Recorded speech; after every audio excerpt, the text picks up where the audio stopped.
আপনারা সবাই মিলে আমাকে একটা সালাম দেন। একবার মন খুলে একটু সবাই মিলে দেন। আপনারা দিলেন, আমরা নিলাম। ঠিক আছে, শব্দটা দেখেন, আপনারা দিলেন, আমরা নিলাম। তাহলে লস আপনাদের, কারণ আপনারা দিলেন, লাভ আমাদের, আমরা নিলাম। যেটা দুনিয়াতে হয় আর কি, দিলাম নিলাম। তাহলে দেনেওয়ালার লস, লেনেওয়ালার লাভ। কিন্তু ইসলামের নিয়ম এটা নয়। যে দেয় তারও লাভ, যে নেয় তারও লাভ। যদি দুই লাভের মধ্যে পার্থক্য করেন, যে দেয় তার ডবল লাভ। আর একটু জোরে বলেন না। এবার সবাই মিলে সালামটা দেন তো।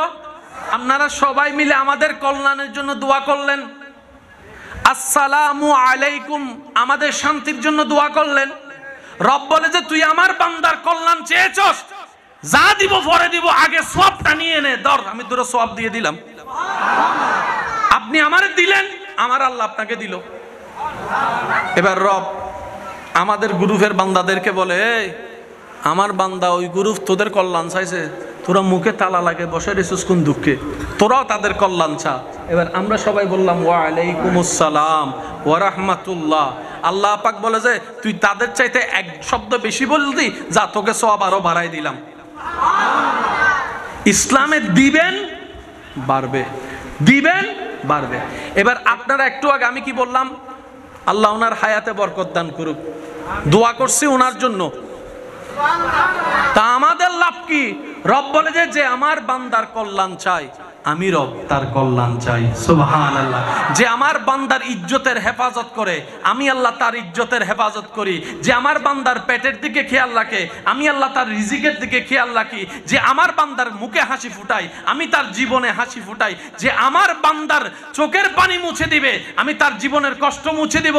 আল্লাহ পাক বলে যে আমার বান্দা আমার দিকে তাকিয়ে আমার সৃষ্টির প্রতি, আমার বান্দার প্রতি দয়া করে, আমি রব তাদের প্রতি দয়া করব। তাহলে পাওয়ার নিয়ম কি? আপনাকে দিতে হবে। 20 টাকা পকেটে আছে, 10 টাকা দিয়ে দিলেন, প্লাস না মাইনাস? লাভ না লস? লস, কারণ 10 থেকে 20 থেকে কয় গেল? 10 গেল। সবার চোখে লস, রবের চোখে লাভ। সুবহানাল্লাহ। তাহা ওয়া মালাইকাতুহু ইউসাল্লুনা আলান নবী ইয়া আইয়ুহাল্লাযীনা আলাইহি ওয়া সাল্লিমু তাসলিমা। এতনাই মোর ভাবনা,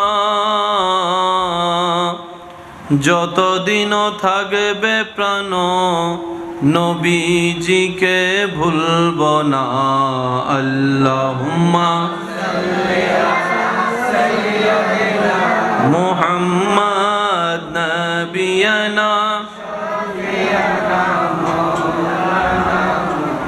হক লা ইলাহা ইল্লাল্লাহ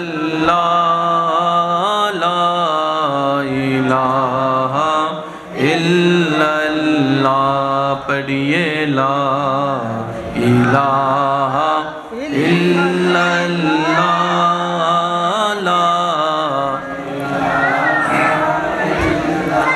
লা মওজুদা ইল্লাল্লাহ লা মাশহুদা ইল্লাল্লাহ লা মা'বুদা ইল্লাল্লাহ লা ইলাহা ইল্লাল্লাহ লা ইলাহা ইল্লাল্লাহ লা ইলাহা লা পড়িয়ে লা ইলাহা লা ইলাহা। ত্রিভুবনের প্রিয় মুহাম্মদ এলো রে দুনিয়ায়, রে সাগরে দেখবি যদি আয় রে সাগর আকাশ বাতাসে, দেখামে না মায়ের কোলে দোলে শিশু ইসলাম দোলে, কচি মুখে শাহাদাতের বাণী সে শোনায় রে সাগরে দেখবি যদি আয় রে সাগরে দেখবি যদি। দেখি শেষবারের মতো সবাই মহব্বতের ইমানে আওয়াজে, ত্রিভুবনের এলো রে দুনিয়া রে সাগর। স্কুল কলেজ ভার্সিটি মাদ্রাসার প্রাণপ্রিয় ভাইয়েরা, এলাকার মান্যবর ব্যক্তিবর্গ, মুরব্বিয়ানে আজম, হাজেরানে মজলিস, আল্লাহর প্রেমিক, নবীর প্রেমিক, ইমানদার ভাইয়েরা, দূর দূরান্ত থেকে শ্রবণরত আমার সম্মানিত ইমানদার ভাই ও বোনেরা, উপস্থিত আল্লাহর প্রেমিক, নবীর প্রেমিক, আসসালামু আলাইকুম ওয়া রাহমাতুল্লাহি তাআলা ওয়া বারাকাতুহু। রব্বুল আলামিন, আহকামুল হাকিমিন, রহমানুর রহিমের রহমতের দরবারে আপন আপন জায়গা থেকে শুকরিয়া জ্ঞাপন করার লক্ষ্যে মহাব্বতকে সাথে নিয়ে মহাব্বতের আওয়াজে একবার বলি আলহামদুলিল্লাহ। আজকের এই মাহফিল যারা সাজিয়েছেন, সাজানোর জন্য যারা যেখান থেকে যেভাবে সহযোগিতা করেছেন, এখনো করছেন, ইতিমধ্যে আমরা যারা মেহফিলে উপস্থিত হয়েছি, যারা উপস্থিত হয়েছিলাম, যারা মেহফিল উপস্থিত হব, যারা দূর থেকে আজকের মেহফিলকে শ্রবণ করছি, আল্লাহ দয়া করে মেহেরবানি করে আমাদের সকলের জীবনের অতীতের করা কবিরা সগীরা গুনাহকে আল্লাহ দয়া করে মাফ করে দিন, আমিন। আল্লাহ দয়া করে আমাদের মা বাবার গুনাহকে মাফ করে দিন, আমিন। আমাদের যত আত্মীয় স্বজন এবং এই এলাকায় যত কবরবাসী এই মুহূর্তে কবরের কঠিন আযাবে কষ্ট পাচ্ছে, প্রত্যেকটি বান্দার দুয়ার উসিলায় আল্লাহ তাআলা প্রত্যেকটি কবরবাসীকে আযাব থেকে মুক্তি দান করুন, আমিন।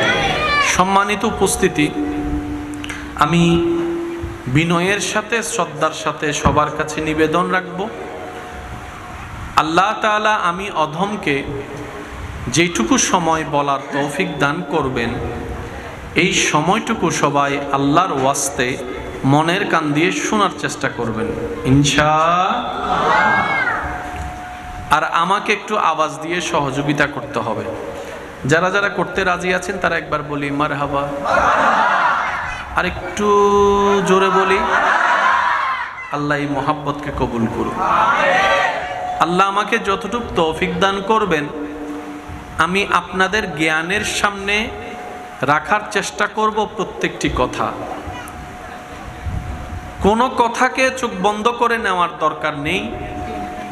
অনুরোধ রাখব, আকলদার হিসেবে, বিবেকবান হিসেবে প্রত্যেকটা কথাকে নিরপেক্ষ বিচারক হয়ে বিবেচনা করে দেখবেন।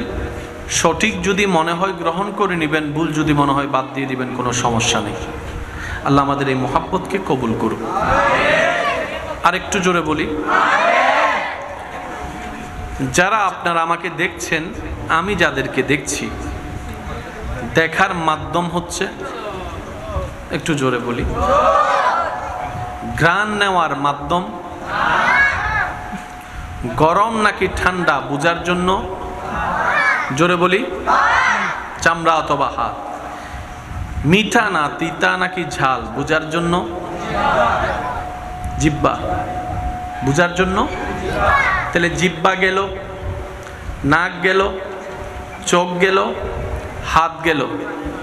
জিহ্বা গেল, নাক গেল, হাত গেল, চোখ গেল, জিহ্বা গেল।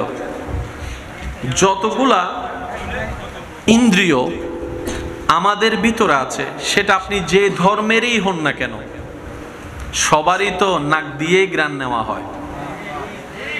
কথা বলতে হবে।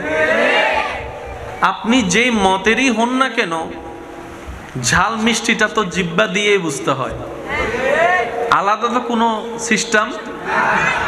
আমি ইসলাম ধর্মের নই, তাই বলে আমি নাক দিয়ে জিহ্বার স্বাদ নিব কেন? সব এক, কারণ বানানেওয়ালা একজন। জোরে জোরে জোরে জোরে। বানানেওয়ালা, যদি বানানেওয়ালা 4 জন হতো তাহলে 4 রকমের সৃষ্টি হতো। একজনে বলতো সে দিয়েছে জিহ্বা দিয়ে স্বাদ নেওয়া, আমি দিব জিহ্বা দিয়ে ঘ্রাণ নেওয়া। একজনে বলতো সূর্য পূর্ব দিকে উঠবে, আরেকজনে বলবে তোমার চাইতে আমি কম নাকি, আমি দক্ষিণ দিক দিয়ে তুলব। শেষ পর্যন্ত অবস্থা বেগতিক হয়ে যেত।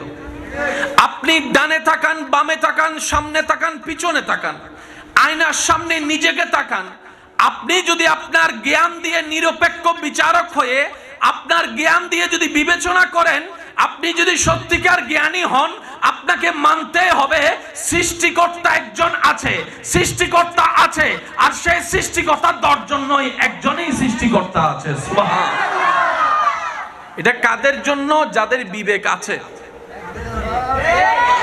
অন্যের জন্য দোয়া করলে আল্লাহ সেই দোয়াটা আপনার ভাগ্যে দান করে। এটা মাথায় রাখবেন। একটু মনোযোগ সবার, আমি শ্রদ্ধার সাথে বলছি, একদম নীরবের সাথে শোনার চেষ্টা করবেন। আমার আওয়াজ কি ক্লিয়ার ভাবে শোনা যাচ্ছে পিছন পর্যন্ত? মাশাআল্লাহ। বানানেওয়ালা কয়জন? এটা বুঝার জন্য আপনার ওনাকে দেখা লাগবে না। আপনি আপনাকে দেখে আপনি আপনাকে গবেষণা করলে আপনার বিবেক, আপনার জ্ঞান মানতে বাধ্য হবে। তো আমাদের চিটাঙের ভাষায় কিছু আছে গাঁটতেরা, আর সিরিঙ্গে মুরব্বী করা হতে ইতার গাঁ রাখান, ইতার রগ একখান। তার মানে কি, যতই বুঝান সে বুঝবে না, যতই মানান সে মানবে না। সে বলে যে বিচার মানি, তাল গাছ আমার এসব নহর, বিচার মানি কিন্তু, একটু জোরে বলেন না, বিচার মানি কিন্তু।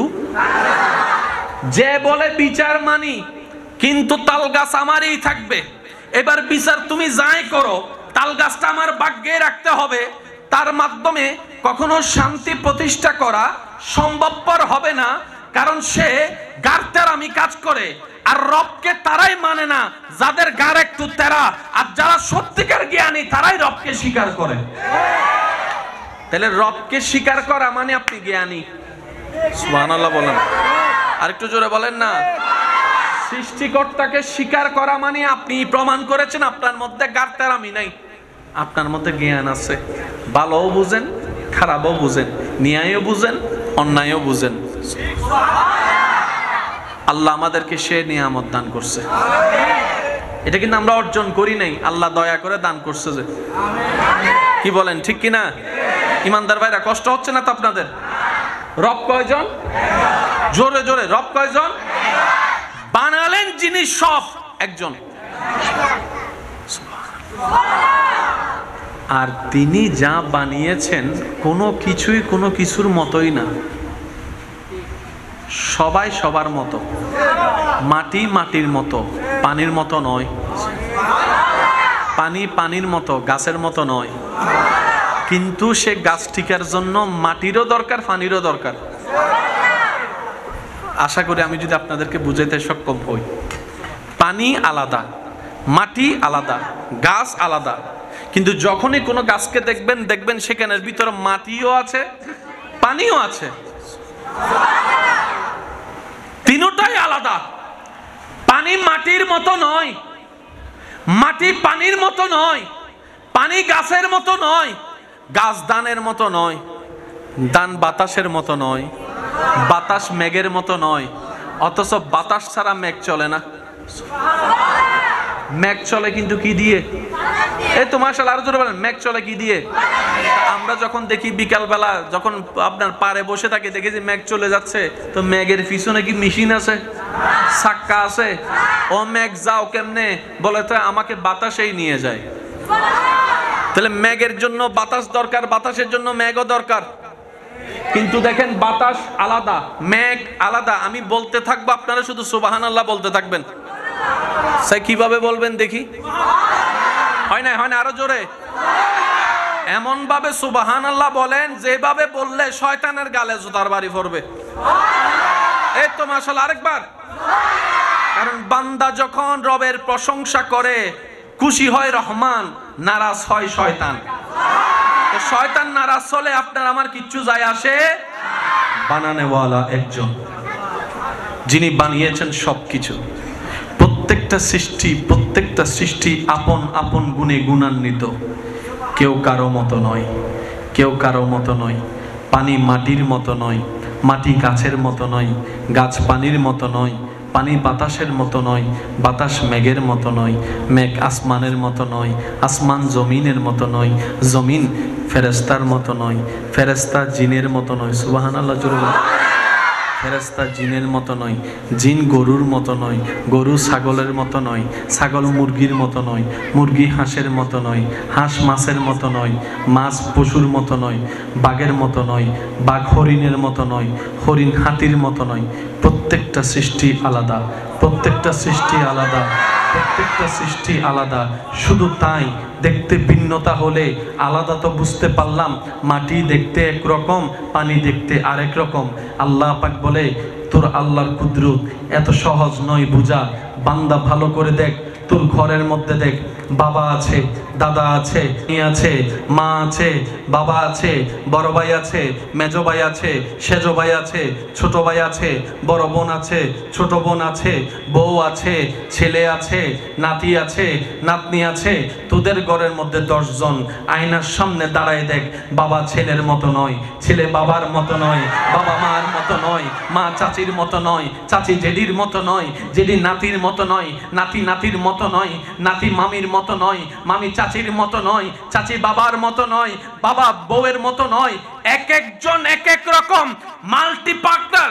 এতগুলা মানুষের ভিতরে চোখ আলাদা, নাক আলাদা, চেহারা আলাদা, রং আলাদা, হাত আলাদা, আঙ্গুল আলাদা, ফিঙ্গারপ্রিন্ট আলাদা, আই প্রিন্ট আলাদা, রক্তের গ্রুপ আলাদা, মাংসপেশি আলাদা, দৈহিক গঠন আলাদা, ক্রোমোজোম আলাদা। এত কিছু আলাদা যখন বান্দা দেখে অবাক হলো। বান্দা বলে যে এটা কিভাবে সম্ভব? রব বলে যে বান্দা, এটাই তো তোদেরকে বুঝাতে চাচ্ছি, এটাই তোদের রবের কুদরত। আল্লাহর কুদরত।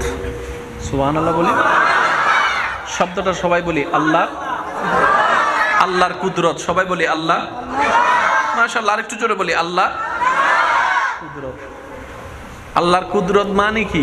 এতটুকু বুঝবেন, ঘটনা সত্য এবং বাস্তব, কিন্তু কেমনে হয়েছে আমরা কেউ জানি না।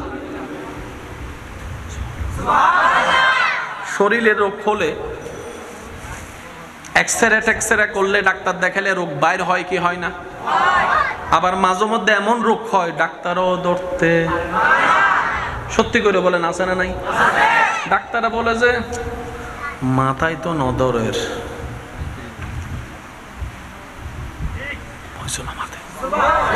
স্যার ব্লাড টেস্ট করে আনো, রক্ত ক্লিয়ার, মাথায় তো। আচ্ছা তুই ইন্ডিয়া যাও, চেন্নাই, এখানে যাই দেখে ডাক্তারে বলে যে আপনি তো সুস্থ, কিছু নাই, মাথায় তো ধরে না, কম্পিউটারে তো ধরে না। আছে না নাই? আপনারা বলেন না রে ভাই, আছে না নাই? এমন অনেক রোগী এখানেও আছে, রোগে আক্রান্ত কিন্তু রোগ খুঁজে, আর ডাক্তাররা ওষুধ দিতে পারে না, কারণ অনুমান করে ওষুধ দেওয়া যায় না। কারণ এখানে যদি রোগী মারা যায়, ডাক্তারের নামে মামলা। ডাক্তার বলবে যে আমি যতক্ষণ রোগ পাবো না ততক্ষণ আমি ওষুধ দিতে পারবো। আপনারা জানেন যে কোনো ডাক্তারের কাছে গেলে ডাক্তার একটা যে বয়স জিজ্ঞেস করে, করে কি করে না? বয়স জিজ্ঞেস করার কারণ কি? আপনার মেয়েকে কি আমাকে বিয়ে দিবেন? কই না না, আমি যে ওষুধটা দিব কত বয়সে কত এমজির ওষুধ, এটা মিলাইতে হবে তো। আরো জোরে বলেন ঠিক কিনা? চাইলেই ওষুধ দেওয়া যায় না, ফার্মেসিতে অনেক ওষুধ আছে, আপনি চাইলে একটা খেতে পারবেন না। প্রত্যেকটা কিছুর একটা নিয়ম আছে। ইমানদার ভাইয়েরা, আল্লাহর কুদরত শব্দটা একটু বোঝার চেষ্টা করি আমরা।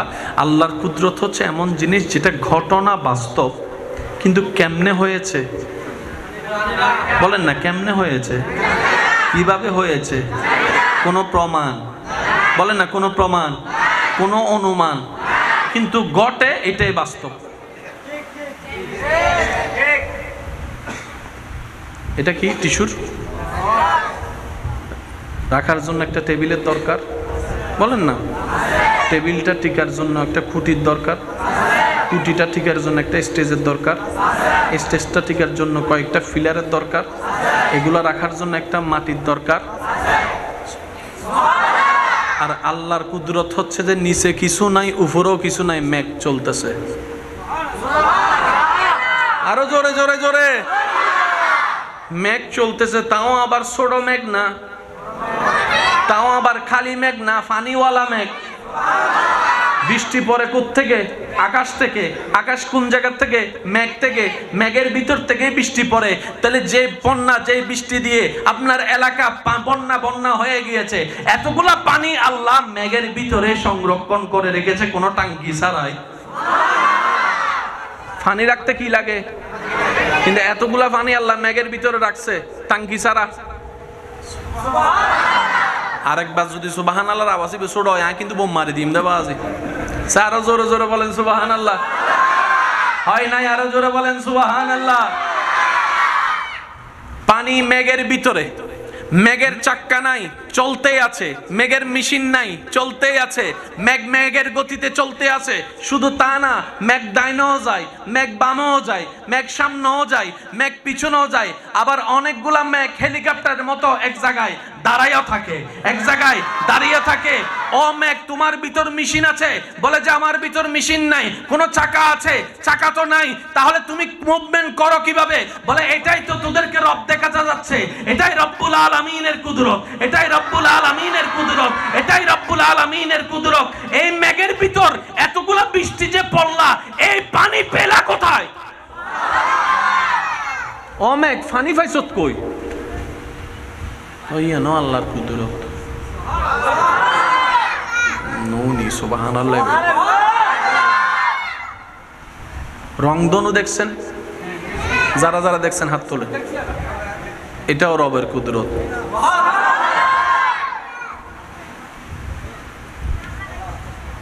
সূর্যের তাপ সাগরের পানিতে গরম ভাবে পড়ে।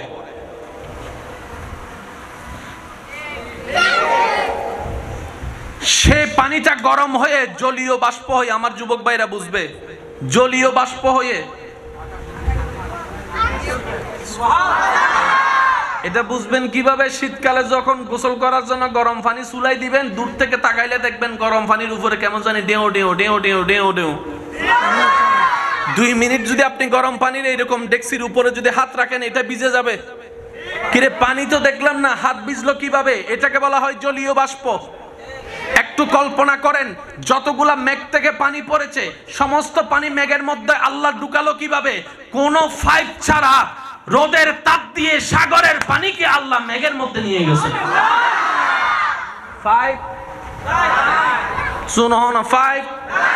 পাইপ চালানোর জন্য একটা মেশিন, পাইপ, তার, পানি উঠতেছে। ঘটনা বাস্তব, কিন্তু কিভাবে হয়? এটাই রবের কুদরত। এটাই রবের, জোরে বলে, এটাই রবের। আচ্ছা, সাগরের পানি কি মিঠা না তিতা না লবণ? জোরে বলেন না। কক্সবাজার যাই রে, পানি হাইও দিবে কি? আরো জোরে। বৃষ্টির পানি, বৃষ্টির পানি, বৃষ্টির পানি, সাগরের পানি, লবণ পানি উঠলো, মিষ্টি পানি পড়লো, ফিল্টার কই? হয় নাই, হয় না, আরো জোরে। লবণ পানি উঠলো, যত মাদ্রাসার ছাত্র আছেন, কলেজ ভার্সিটির ছাত্র ভাইয়েরা আছেন, স্কুলের ছাত্র ভাইয়েরা আছেন, আপনারা বিশেষ মনোযোগ দিবেন। মনোযোগ আছে? শব্দটা কি বলেছি? আল্লাহর কুদরত। সবাই বলেন আল্লাহ। সাগরের পানি লবণ, বৃষ্টির পানি মিষ্টি, মাঝখানে কোনো ফিল্টার মেশিন। লবণ পানি মিষ্টি হইল কেমনে জানি না। আল্লাহর কুদরত। আল্লাহ জোরে বলেন আল্লাহ। এতটুক কথা বুঝতে পারছি? যারা যারা বুঝতে পারছি তারা হাত তুলি। আল্লাহ এই বুঝকে আরো বুঝ দান করুক। আল্লাহ এই বুঝকে ঈমান দ্বারা পরিপূর্ণ দান করুক। আল্লাহ আমাদের সকলের সিনাকে, অন্তরকে আল্লাহর ঈমানের নূর দ্বারা আলোকময় করে দিক। আল্লাহর কুদরত শব্দটা বলি, আল্লাহ সেটা আল্লাহর কুদরত নয়, কারণ এটা কেমনে বানাইছে এটা আমরা সবাই জানি। বাসযোগ্য গাড়ি, সুতোর মাপ দড়ি, আমিও পারবো বানাইতে, কষ্ট হবে আর কি। আমাকে একটু কয়েকজন সাপোর্ট দিলে হয়তো আর ভাইয়ের গান সুযোগ আর গান কেনা তেরা কেউ বুঝেরি, আমরাও পারবো। তবে বরাবর না হইলো কিছু হইলো, কিন্তু রবের কুদরত এমন একটা জিনিস, সেটা শুধু রব পারে, আর কেউ। চা বানানো রবের কুদরত নয়, ভাত রান্না রবের কুদরত নয়, গাড়ি চালানো রবের কুদরত নয়, হায়াত দেওয়া রবের কুদরত, মদ দেওয়া রবের কুদরত, আম গাছে আম ধরা রবের কুদরত। এটা শুধু রব পারবে, যে এটা আর কেউ ঠেললো। এতটুকু ক্লিয়ার ভাই? একটু জোরে বলে আমি, কারণ যে বিষয়টা আপনাদের সামনে রাখবো এটা না বুঝলে ওইটা বুঝে কখনো আসবে না, সেজন্য। আর আলোচকের কাজ হচ্ছে শ্রোতাদেরকে বুঝাই দেওয়া, যে যেমনে বুঝে তাকে তেমনে বুঝানো। আমি পারবো, আমি সেটা বলছি না, আমি চেষ্টা করছি আমার জায়গা থেকে, বাকিটা আল্লাহর ইচ্ছা। কষ্ট হচ্ছে না তো আপনাদের? বলেন তো আল্লাহ। আসলে আল্লাহ। এবার আপনারা এত বড় একটা স্টেট দেখতেছেন কি দিয়ে? কি দিয়ে দেখতেছেন? পুরাটা চোখ না, কিন্তু আমরা পুরাটা দিয়ে দেখি না। একদম ছোট্ট একটা মনি আছে যে আজকে গিয়ে মোবাইল থাকলে আইফোনকে বেশিরভাগ মানুষ পছন্দ করে কেন? এই ক্যামেরার কারণে। ক্যামেরার ছবিটা একটু ভালো হয়, ডিজাইনটা একটু ভালো হয়, স্টাইলটা ভালো হয়, ফেসবুকে লাইক একটু বেশি আসে। এই কাহিনী হচ্ছে এই জায়গায়। যত মোবাইল কোম্পানি পৃথিবীতে আছে সবাই তাদের এই প্রতিযোগিতার মধ্যে ক্যামেরার দিকে মনোযোগ দিচ্ছে। আইফোনের সাথে অন্য কোম্পানি পারছে না যতগুলা কারণ, তার মধ্যে একটা কারণ হচ্ছে এই মেগাপিক্সেল। আপনি এই ক্যামেরাগুলো দেখেন, মেগাপিক্সেলের একটা বিষয় আছে। এই প্রতিটা মেগাপিক্সেল যদি আপনি ধরেন 60 মেগাপিক্সেল, 70 মেগাপিক্সেল, 100 মেগাপিক্সেল, 150 মেগাপিক্সেল, এতটুকু পর্যন্ত এখনো যেতে পারেনি। কিন্তু আল্লাহ প্রত্যেকটা মানুষের চোখের মধ্যে ফ্রি 570-এর বেশি মেগাপিক্সেল দান করে দিয়েছে। প্রত্যেকটা মানুষের চোখে 570-এর মেগাপিক্সেল বেশি আছে।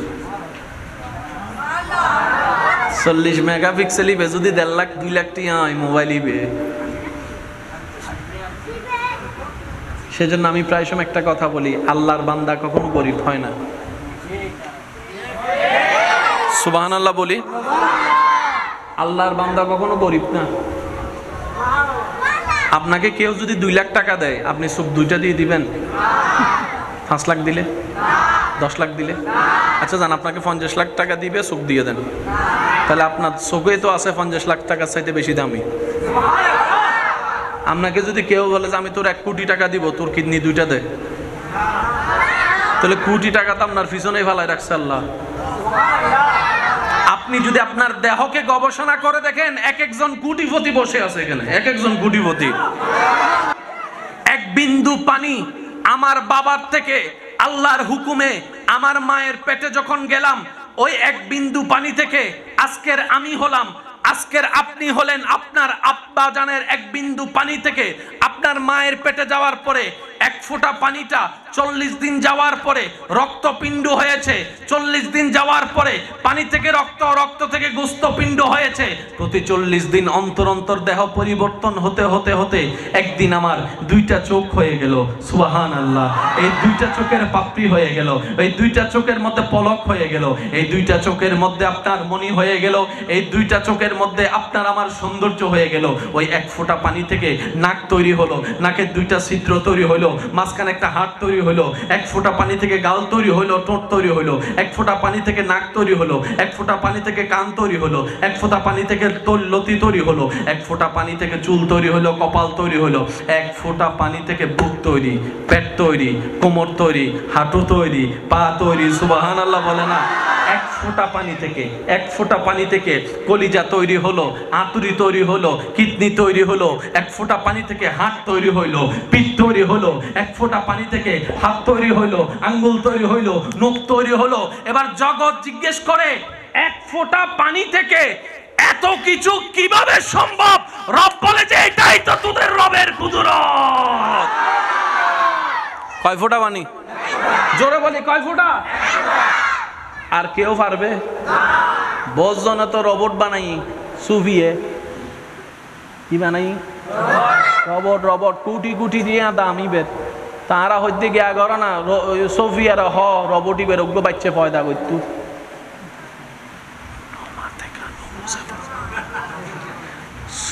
রোবটই বেগিন পারে, অনর চিনিব, অনর নাম চিনিব, অনর লহতা হইতে বেগিন পারে, হা শর্ম বেগিন করি তারে। তো রোবট তুই ওকে বাচ্চা ফয়দা করো না। আই এম সরি, পারিব না কেন? জোর না পারিব না? অরবুট চাই একচে বাচ্চে ফয়দা না করো, সমস্যা নাই, এক ফোঁটা পেশাব করি দেখো, এক ফোঁটা পেশাব হই 1 কেজি নো হইতো ভাই, এক ফোঁটা পেশাব রোবট করো। অথচ জীবে অনর করো তাজিও ই লেদা ফুয়া ইতো করে দিয়ে পেশাব। সুবহানাল্লাহ না হর আওয়াজে আজিয়ে জীব ই ওয়া করে দিয়ে। কিন্তু রোবটে হনা জোর হনা, রোবটে বিশ্ব অনেক এগিয়ে যাচ্ছে, কোনো সন্দেহ নাই। কিন্তু আমার রবের কুদরতের সামনে সবার মাথা ঝুঁকাই সিলিন্ডার করতেই বাধ্য। এবার আমি বলতে থাকবো, আপনারা শুধু আওয়াজ দিবেন সুবহানাল্লাহ। পারবেন ইনশাল্লাহ? এক ফোঁটা পানি থেকে এত বড় দেহ, ভিন্ন ভিন্ন জিনিস, রবের কুদরত। খুঁটি ছাড়া আসমান, রবের কুদরত। পানির উপর জমিন, রবের কুদরত। আপনার আমার নিঃশ্বাস নেওয়া, রবের কুদরত। নিঃশ্বাস ফেলা, রবের কুদরত। চোখ দিয়ে দেখা, রবের কুদরত। কান দিয়ে শোনা, রবের কুদরত। পাহাড়, রবের কুদরত। সাগর, রবের কুদরত। রবের কুদরত মানে কি? ঘটনা বাস্তব, বুঝেন কিংবা না বুঝেন, মানেন কিংবা না মানেন, ঘটনা সত্য, কাহিনী সত্য, বাস্তব। বুঝবো না, জানবো না কিভাবে কি হয়েছে, পারবো না সেই রকম করতে, এটার নাম রবের কুদরত। আসমান, রবের কুদরত। পাহাড়, রবের কুদরত। মাটি, রবের কুদরত। গাছ, রবের কুদরত। গাছপালা, রবের কুদরত। পশু পাখি, রবের কুদরত। জীবজন্তু, রবের কুদরত। সাগরের মাছ, সুবহানাল্লাহ সুবহানাল্লাহ সুবহানাল্লাহ। সাগরের মাছ, রবের কুদরত। প্রথম আসমান, রবের কুদরত। দ্বিতীয় আসমান, রবের কুদরত। জান্নাত, রবের কুদরত। জাহান্নাম, রবের কুদরত। ফেরেশতা, রবের কুদরত। জিব্রাইল, রবের কুদরত। মিকাইল, রবের কুদরত। ইসরাফিল, রবের কুদরত। আজরাইল, রবের কুদরত। ডানে আল্লাহর কুদরত, বামে আল্লাহর কুদরত, সামনে আল্লাহর কুদরত, পিছনে আল্লাহর কুদরত। আপনার দেহটা রবের কুদরত। নবীর মেরাজে যাওয়াটাও রবের কুদরত। আর একটু জোরে। আপনার আমার নবী যে মেরাজে গেছেন, এটাও রবের কুদরত। আর রবের কুদরত মানে কি? ঘটনা সত্য। কিন্তু কেমনে হয়েছে আমাদের ব্রেন দ্বারা ক্যালকুলেট করা সম্ভব? ক্যালকুলেটর দ্বারা হিসাব করা সম্ভব? কম্পিউটার দিয়ে রহস্য বের করা সম্ভব? সেজন্য নবীর মেরাজের আয়াতে আল্লাহ সূরা বনী ইসরাইলের 1 নম্বর আয়াতে বলার সময় এভাবে বলেছেন, সুবহানাল্লাযী আসরা বিআবদিহি লাইলাম মিনাল মসজিদিল হারামে ইলাল মসজিদিল আকসা। ওই মক্কা থেকে আকসা পর্যন্ত এই ভ্রমণ করার কথা বলা হয়েছে, আকসা থেকে ঊর্ধ্ব জগতের ভ্রমণের কথা হয়েছে।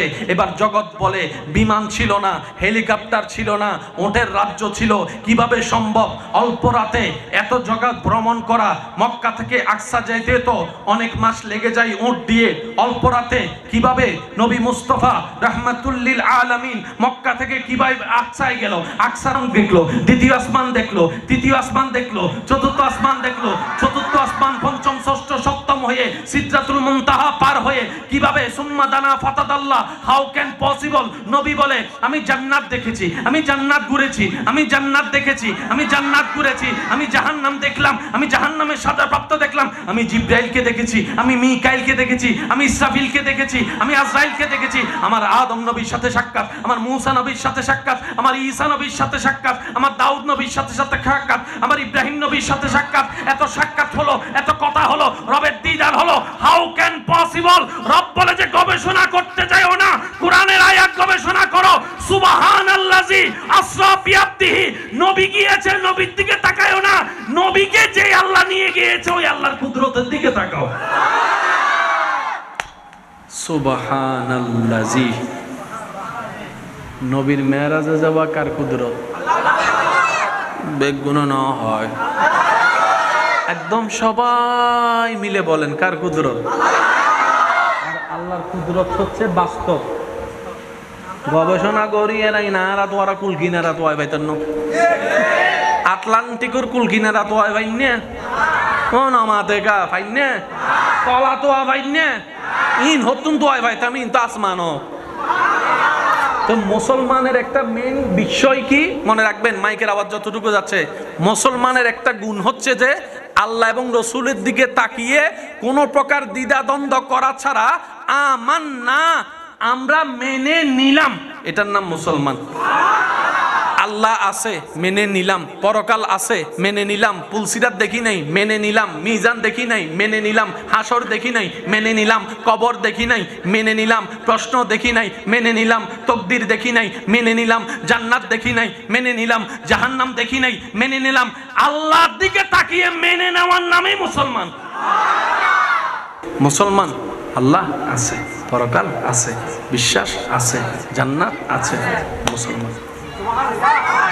আমানতু বিল্লাহি ওয়া মালাইকাতিহি ওয়া কুতুবিহি ওয়া রাসূলিহি ওয়াল ইয়াউমিল আখির, দেখি নাই মেনে নিলাম। মনে রাখবেন, অন্য জাতির চাইতে মুসলমান জাতির একটা জায়গায় বিশেষ পার্থক্য, সেটা হচ্ছে অন্যরা প্রমাণ দেখার পরও মানে না, মুসলমানরা কিছু না দেখেই মেনে নেয়। সেজন্য মুসলমানের ইমানি শক্তি বেশি। সুবহানাল্লাহ না হর আরো জোরে জোরে জোরে। জন্ম আমার নবীর যুগে হলে হতো, জন্ম আমার নবীর যুগে হলে দুনয়নে রাসূল পাক দেখিলে কেমন হতো, দুনয়নে রাসূল পাক দেখিলে কেমন হতো, জন্ম হলে।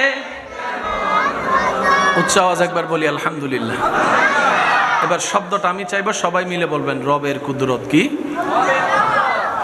বলেন সবাই, আল্লাহর কুদরত। নবীর মেরাজ আল্লাহর কুদরত, নবীর আশা আল্লাহর কুদরত, নবীর বড় হওয়া, নবীর দুনিয়ার থেকে জাহেরান চলে যাওয়া, এটাও আল্লাহর কুদরত। আমাদের নবী বলেছেন, আওয়াজ শোনা যাচ্ছে ইনশাআল্লাহ? ভাইয়া একটু মনোযোগ দেওয়া যাবে? ভাইয়া প্লিজ কথা বললেন না, প্লিজ প্লিজ। নবী রহমাতুল্লিল আলামিন সমস্ত উম্মতের উদ্দেশ্যে বলেছেন, উম্মতি হায়াতি খায়রুল লাকুম ওয়া মামাতি খায়রুল লাকুম। উম্মত, আমি নবী মাটির উপর থাকাটাও তোমাদের জন্য কল্যাণ, আমি নবী মাটির নিচে থাকাটাও তোমাদের জন্য কল্যাণ। অর্থাৎ আমি যেখানে থাকি তোমরা কল্যাণে থাকবা। ওয়াদা নবী করেছেন। কে করেছেন? নবী বলে যে হায়াতি খায়রুল লাকুম ওয়া মামাতি খায়রুল লাকুম। আমি মাটির উপর ততদিন থাকবো যতদিন থাকাটা কল্যাণ হবে, আমার রবের চাওয়া হবে। আমি সেই দিনেই মাটির নিচে যাব যেদিনে আমার রবের হুকুম হবে, যেদিনে মাটির নিচে যাওয়াটা কল্যাণের হবে। আর সব কিছু ডিজাইন করছেন কে? একটু জোরে বলেন না কে? আর আল্লাহর ডিজাইনে ভুল বলতে কোনো শব্দ, তার মানে নবীর আসা টাইমটাও আল্লাহর সিদ্ধান্ত, নবীর যাওয়ার টাইমটাও আল্লাহর সিদ্ধান্ত। আর এখানে আল্লাহ যেহেতু সিদ্ধান্ত নিয়েছেন, এখানে ভুল বলতে 19-20 হবে এমন কোনো আশঙ্কা। আল্লাহ আমাদের সবাইকে একটু বুঝার তৌফিক দান করুন। ইমানদার ভাই, আল্লাহ তাআলা এই যে আপনাকে আমাকে কত রকমের বিপদ আছে না, এই জামিলা সেই জামিলা, অনেকে বলে স্বর্ণ ধরছি ছাই হয়ে গেছে, ব্যবসা ধরছি নাই মনে হয়, এখানে কত আশা করে বিয়ে করাইছি, ঘরটা অশান্তিতে ভরপুর হয়ে গেছে, কত স্বপ্ন দেখে এই কাজটা করছি। মনে রাখবেন, এই দুনিয়াটা মুমিন বান্দাদের জন্য জেলখানা। এই দুনিয়াটা মুমিন বান্দাদের জন্য কি? রাসূল মকবুল সাল্লাল্লাহু আলাইহি ওয়াসাল্লাম বলছেন, মুমিন যারা হবে দুনিয়াটা তাদের জন্য কি? আচ্ছা, জেলখানায় কি অশান্তি না শান্তি? জেলখানায় কি কেউ কোনো আসামি নিজের মন মতো করে বাঁচতে পারে? জেলখানায় কি কোনো আসামি নিজের মন মতো কে করে খাইতে পারে? তো রাসূল বলছেন, উম্মত জেনে রাখো, যারা দুনিয়া থেকে জেলখানায় থাকবে। কোন জেলখানা? ওই জেলখানা না, এটা আল্লাহর জেলখানা। যে মুমিন দুনিয়াতে হাজারো কষ্টের মধ্যে থেকে ধৈর্য ধরবে, রবের শুকরিয়া আদায় করবে, নাক ছিটকাবে না, হাই হুতাশ আফসোস করবে না, আল্লাহ দিল আলহামদুলিল্লাহ বলবে, না দিলে ডবল আলহামদুলিল্লাহ বলবে, আল্লাহর উপর সর্বদা খুশি থাকবে, এই দুনিয়াটা জেলখানার মধ্যে পার করবে, জান্নাতের মধ্যে আল্লাহ পাক তার জন্য বিশাল আকারের একটা ঘর ব্যবস্থা করে দিবেন। সব সময় সব জায়গায় নেওয়া যায় না, কিছু জায়গায় ছেড়ে দিতে হয়। আশা করি আপনারা সবাই আমার সাথে একমত হবেন। আপনার এলাকায় যত বড় বড় মানুষ আছে আর কি, তারা কিন্তু ছোটবেলায় কোনো না কোনোভাবে কষ্ট পাইছিল। ভুল বলতেছি মনে হয়? আমি কিন্তু কাউকে চিনি না, আমি আমার অল্প জ্ঞান দিয়ে বলছি, মিললে নিবেন, না মিললে নাই। এক সময় যারা বাতে বাত পায় নাই, আজকে তারা কোটি কোটি টাকার মালিক হয়েছে। মনো বলেন না, আছে না নাই? আল্লাহ তাআলা প্রত্যেকটা বান্দাকে, সে যেই হোক, সবাইকে আল্লাহ একবার হলো সুযোগ দেয়। কেউ সুযোগ চিনেও চিনে না, কেউ সুযোগ চিনতে না পারার কারণে ধরতে জানে না, কেউ ধরে রাখতে জানে না, কেউ ধরে হারাই ফেলে, কেউ অহংকার করে হারাই ফেলে, কেউ হিংসা করে হারাই ফেলে। আর যারা বুদ্ধিমান তারা শুকরিয়া করতে থাকে, নিজেকে বিনয়ী বানাইতে থাকে, আল্লাহ তাদেরকে নিয়ামত আরো বাড়াই দিতে থাকে। সুবহানাল্লাহ, কি আরো জোরে বলা যাবে? একবার দরুদ শরীফ পড়েন, আল্লাহুম্মা সাল্লি। শুধু পড়ার জন্য পড়েন না, কোরআনকে একটু বোঝার চেষ্টা করব আমরা ইনশাআল্লাহ। কোরআনের প্রত্যেকটা শব্দে শব্দে এমন জ্ঞানের পাহাড় আল্লাহ রেখেছেন, আপনি আমি 10 ঘন্টা কথা বলে যা বুঝাইতে পারবো না, আল্লাহ একটা শব্দ দিয়ে তার চাইতে বেশি বুঝাই ফেলে। সূরা নাম্বার 4 বলেন, সূরা নাম্বার, সূরার নাম সূরা নিসা, সূরার নাম সূরা। আয়াত নাম্বার 147, আয়াত নাম্বার 100, সূরা নাম্বার মনে থাকতে হবে তো, সূরা নাম্বার সবাই বলেন, সামনে তো পিছনে সবাই, সূরা নাম্বার, সূরার নাম সূরা নিসা, সূরার নাম সূরা, আয়াত নাম্বার 147, 147, 147, আয়াত নাম্বার 100, সূরা নাম্বার, আয়াত নাম্বার। আল্লাহ তাআলা বলছেন কি দেখেন, মা ইয়াফআলুল্লাহু বিআযাবিকুম ইন শাকারতুম ওয়া আমানতুম। ও বান্দা, তোদেরকে কষ্ট দিয়ে, আযাব দিয়ে, শাস্তি দিয়ে আমি আল্লাহর কি লাভ? একটু জীবনের সাথে মিলাবেন। আল্লাহ বলছেন, ও বান্দা, তোদেরকে কষ্ট দিয়ে আমি আল্লাহর কোনো লাভ নাই, তো তোদেরকে যন্ত্রণা দিয়ে আমি আল্লাহর কোনো লাভ নাই। তোদেরকে কষ্ট দিলে যে আমি খুশি হই, বিষয়টা তো তা না, কারণ আমি আল্লাহ তোদেরকে মায়া করে বানাইছি। তোদের মা তোদেরকে যতটুকু ভালোবাসে তার চাইতে 1000 গুণ আমি আল্লাহ তোদেরকে ভালোবাসি। তোর মা যদি তোর পায়ের মধ্যে কাঁটা ফুটলে ব্যথা পায়, আমি আল্লাহ তো তার চাইতে আরো বেশি মায়া করি তোকে। তো তোকে কষ্ট দিয়ে আমি আল্লাহর লাভ কি? ও বান্দা, তুই কি বুঝোস না আমি তোর ভালো চাই? তুই কি বুঝোস না আমি তোর কল্যাণ চাই? আর তুই বান্দা কি বুঝোস না আমি আল্লাহ তো তোকে জান্নাতের মধ্যে দেখতে চাই। কারণ জান্নাতটা তো আমি আমার জন্য বানাইনি, জান্নাতটা তো ফেরেশতার জন্য বানাইনি। আমি চাই আমি আল্লাহ যে জান্নাত বানিয়েছি সেই জান্নাতের মধ্যে তোরা থাকবি, তোরা ঘুরবি, তোরা খাবি, তাইলে তো আমি আল্লাহ খুশি হব। মা ইয়াফআলুল্লাহু বিআযাবিকুম ইন শাকারতুম ওয়া আমানতুম। ও বান্দা, তোদেরকে আযাব দিয়ে আমি আল্লাহ লাভ কি? যদি তোরা আমি যা দিই যতটুকুই দিই কোনো প্রশ্ন করা ছাড়া যদি মেনে নিয়ে শুকরিয়া করতে পারস, ওয়া মানতুম, সর্বদা আমি রবের উপর ঈমান রাখতে পারস, তাহলে তোদেরকে আযাব দিয়ে আমার কোনো লাভ নাই। তো তার মানে তোরা শুধু শুকরিয়া কর আর আমার উপর বিশ্বাসটা রাখ, তোদের জন্য আমি আল্লাহ একাই যথেষ্ট হয়ে যাব। ওয়াদা কার? জোরে বলেন ওয়াদা কার? এবার এই ওয়াদা আল্লাহ কখনো ওয়াদা ভঙ্গ করে? তাহলে আল্লাহ বলতেছে যদি শুকরিয়া করো তাহলে আমি আল্লাহ আযাবও দিব না, নিয়ামত বাড়াই দিব। এবার নিজেকে আমরা প্রশ্ন করে দেখি, আমরা কি বেশি শুকরিয়া করি না আফসোস করি? আমি আমারটা জানি, আপনি আপনারটা বলেন। আমরা কি বেশিরভাগ শুকরিয়া করি না আফসোস করি?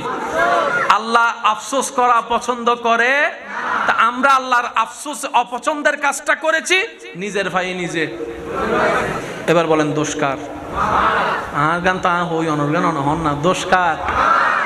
দোষ কার? আওয়াজই বিয়া ছোট গিয়েছ, আরো জোর অহম করিব, দোষ কার?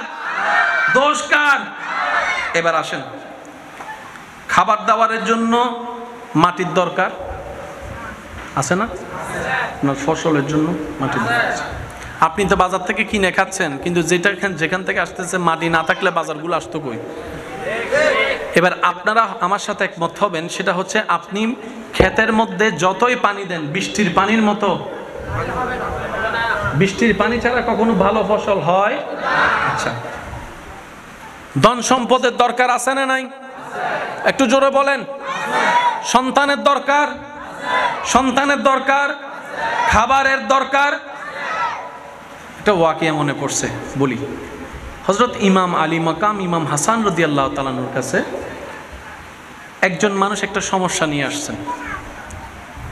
হুজুর, আমার সম্পত্তি কম, চলতে কষ্ট হয়, ইনকাম বেশি নাই, হুজুর একটু পরামর্শ দেন, একটু দোয়া করেন।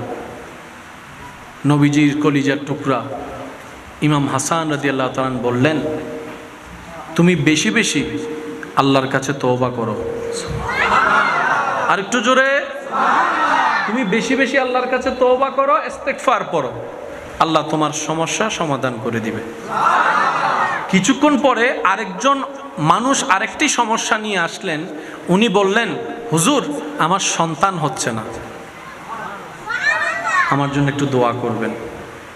ইমাম আলী মাকাম ইমাম হাসান রাদিয়াল্লাহু তাআলা বললেন, আপনি বেশি বেশি তওবা করেন, ইস্তেগফার করেন।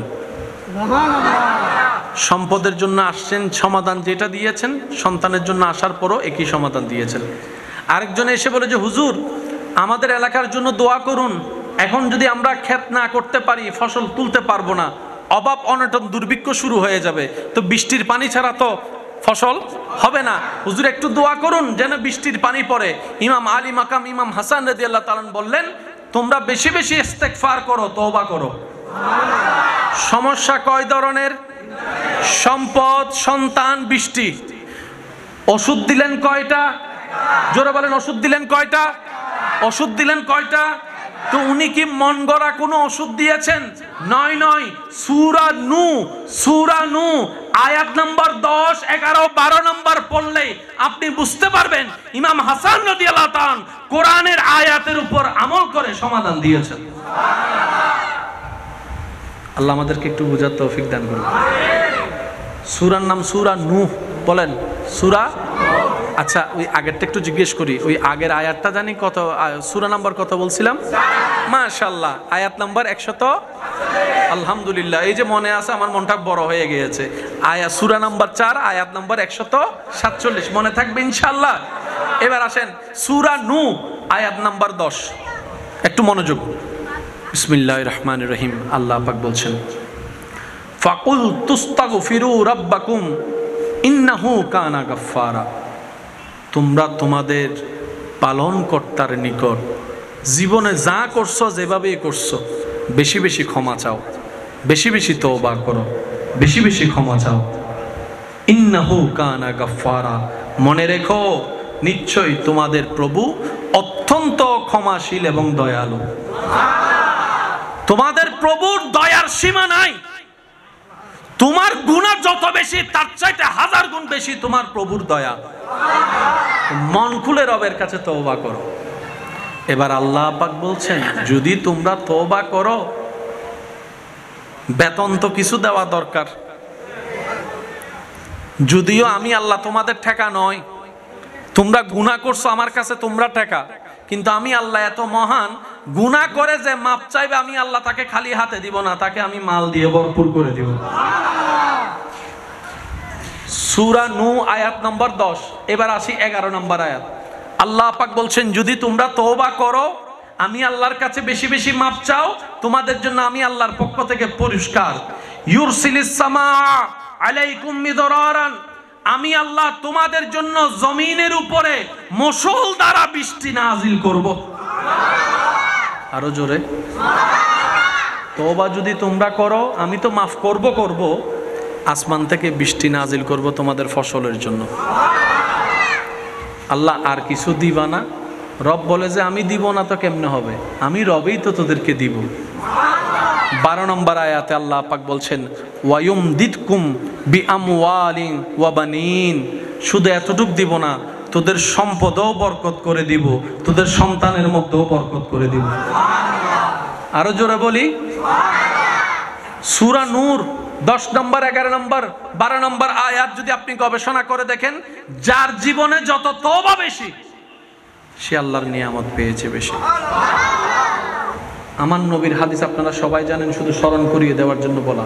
আমার নবী, আপনার নবী, আমাদের নবী রাহমাতুল্লিল আলামিন দৈনিক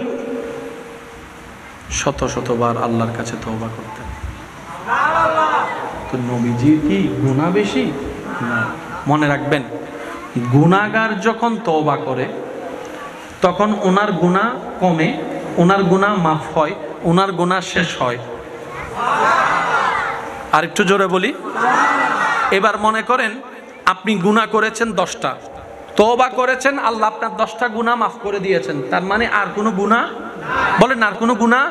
তো এরপরেও যদি গুনাহ করেন, গুনাহ তো আর নাই, মাফ হবে কি? মনে রাখবেন, গুনাহগার যখন তওবা করে গুনার মাফ হয়, আর যখন বেগুনাহ তওবা করে তার মর্যাদা বৃদ্ধি পায়।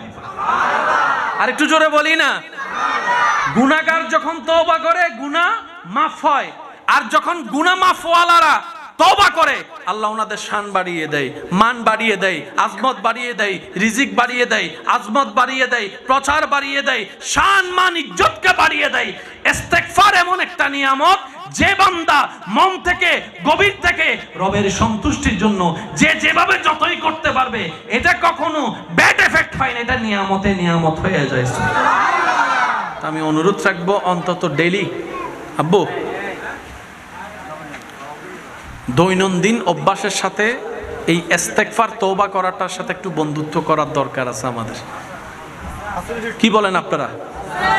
গুনাহ মাফের জন্য লাভ হবে, পরিবার পরিজনের সম্পত্তি শান্তির জন্য লাভ। এখন আপনার তওবার কারণে যদি আল্লাহ খুশি হয়ে বৃষ্টি দেয়, বৃষ্টি কি শুধু আপনার ঘরে আপনার জমিনে পড়বে নাকি পুরো এলাকায়? আপনার কারণে পুরো এলাকাও লাভ হয়ে গেছে তো। আর একটু জোরে বলেন না সুবহানাল্লাহ। আমরা আসলে চাইতেও জানি না, নিতেও জানি না, রব কিন্তু দিতে প্রস্তুত। আচ্ছা, আল্লাহ দিলে কি কমবে? তা আল্লাহ দেয় না কেন? আল্লাহ দেয় না যে না, আমরা নিতে জানি না, আমরা রাখতে জানি না, আমরা চাইতে জানি না। আচ্ছা, আপনারা সবাই মিলে আমাকে একটা সালাম দেন। একবার মন খুলে একটু সবাই মিলে দেন। আপনারা দিলেন, আমরা নিলাম। ঠিক আছে, শব্দটা দেখেন, আপনারা দিলেন, আমরা নিলাম। তাহলে লস আপনাদের, কারণ আপনারা দিলেন, লাভ আমাদের, আমরা নিলাম। যেটা দুনিয়াতে হয় আর কি, দিলাম নিলাম। তাহলে দেনেওয়ালার লস, লেনেওয়ালার লাভ। কিন্তু ইসলামের নিয়ম এটা নয়। যে দেয় তারও লাভ, যে নেয় তারও লাভ। যদি দুই লাভের মধ্যে পার্থক্য করেন, যে দেয় তার ডবল লাভ। আর একটু জোরে বলেন না। এবার সবাই মিলে সালামটা দেন তো। আপনারা সবাই মিলে আমাদের কল্যাণের জন্য দোয়া করলেন। আসসালামু আলাইকুম, আমাদের শান্তির জন্য দোয়া করলেন। রব বলে যে তুই আমার বান্দার কল্যাণ চেয়েছস, যা দিব পরে দিব, আগে সওয়াবটা নিয়ে নে। ধর, আমি তোর সওয়াব দিয়ে দিলাম। আপনি আমারে দিলেন, আমার আল্লাহ আপনাকে দিল। এবার রব আমাদের গ্রুপের বান্দাদেরকে বলে, এই আমার বান্দা ওই গ্রুপ তোদের কল্যাণ চাইছে, তোরা মুখে তালা লাগে বসে রেছিস কোন দুঃখে, তোরাও তাদের কল্যাণ চা। এবার আমরা সবাই বললাম ওয়া আলাইকুমুস সালাম ওয়া রাহমাতুল্লাহ। আল্লাহ পাক বলে যে তুই তাদের চাইতে এক শব্দ বেশি বললি, যা তোকে সওয়াব আরো বাড়াই দিলাম। ইসলামে দিবেন বাড়বে, দিবেন বাড়বে। এবার আপনারা একটু আগে আমি কি বললাম? আল্লাহ ওনার হায়াতে বরকত দান করুক, দোয়া করছি ওনার জন্য। তা আমাদের লাভ কি? রব বলে যে আমার বান্দার কল্যাণ চাই, আমি রব তার কল্যাণ চাই। সুবহানাল্লাহ। যে আমার বান্দার ইজ্জতের হেফাজত করে, আমি আল্লাহ তার ইজ্জতের হেফাজত করি। যে আমার বান্দার পেটের দিকে খেয়াল রাখে, আমি আল্লাহ তার রিজিকের দিকে খেয়াল রাখি। যে আমার বান্দার মুখে হাসি ফুটাই, আমি তার জীবনে হাসি ফুটাই। যে আমার বান্দার চোখের পানি মুছে দিবে, আমি তার জীবনের কষ্ট মুছে দিব। আল্লাহ পাক বলে যে আমার বান্দা আমার দিকে তাকিয়ে আমার সৃষ্টির প্রতি, আমার বান্দার প্রতি দয়া করে, আমি রব তাদের প্রতি দয়া করব। তাহলে পাওয়ার নিয়ম কি? আপনাকে দিতে হবে। 20 টাকা পকেটে আছে, 10 টাকা দিয়ে দিলেন, প্লাস না মাইনাস? লাভ না লস?